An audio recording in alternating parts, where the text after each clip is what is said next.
আমার ছাত্র ছাত্রীদের গায়ে গুলি কেন? আমি এখানে কেন দাঁড়িয়েছি, কেন আজকে কথা বলছি? কারণ আমি মানুষ, আমি শিক্ষিত একজন মানুষ, আপাদমস্তক ভাবে যাকে শিক্ষা বলেন। সেখানে আমি জানি মুক্তিযোদ্ধার চেতনা যদি কিছু আমার ভেতরে বিদ্যমান থাকে, আমি জানি অন্যায়ের প্রতিবাদ করতে হবে। বিচার চাই না বলেছেন, আমিও একমত। কার কাছে বিচার চাবো, কোথায় বিচার চাবো? আমরা ঘৃণা জানাই।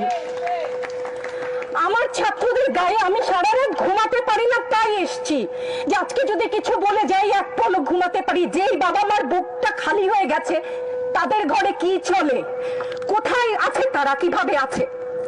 আমার ছাত্রছাত্রী, আমাদের মেয়ে ছাত্রছাত্রীদের উপর যে লাঞ্ছনা হয়েছে, তার বিচার বিধাতা করবেন, তার বিচারের জন্য আমরা নেমেছি। আপনারা আমাদের মুখ বন্ধ করতে পারবেন না। মুক্তিযুদ্ধের চেতনা